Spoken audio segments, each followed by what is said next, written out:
As title sponsor of the Asian Five Nations, HSBC is committed to the development of rugby throughout Asia. This was once again on display in Korea, where HSBC Asian Five Nations coach Frank Hadden took Korea's elite coaches through a seminar before returning to his usual spot on the pitch with the youngsters. Having rugby minds like Frank Hadden come to Korea and take us through the paces allows us an opportunity to expand our thinking. With him sharing his experiences from the elite level, we have a chance to challenge our own current methods and processes.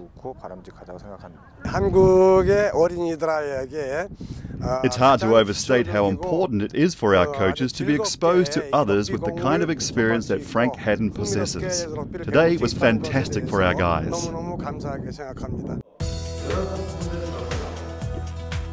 In the afternoon, it was time for the youngsters to first have a go in the classroom before hitting the pitch for some hands-on instruction.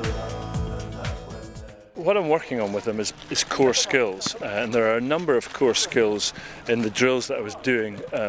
It's not just about passing and catching and so on. The presentation that you mentioned, the two movements, requires them to simulate the fight that's required to keep a hold of the ball in contact and try and get it back to their own side.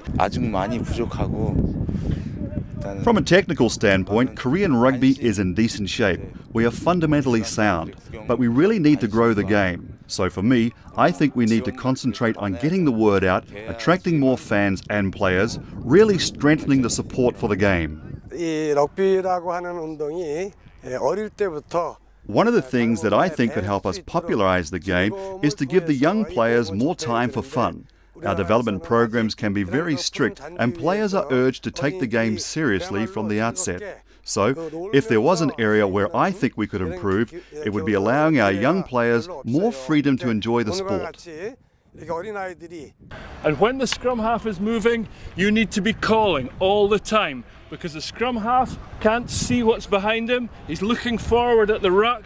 He must listen. Because the players are generally enthusiastic, they want to learn, they enjoyed the session today, and especially once the game started, you know, they managed to lose their reserve a bit and started to get into each other, and I for one thoroughly enjoyed it. HSBC's commitment to grassroots development will continue throughout the duration of the tournament, with HSBC Asian Five Nations Youth Rugby Festivals reaching thousands of players in not just Korea but Japan, Cambodia, Macau, Nepal and a host of other participating nations. Okay, let's go!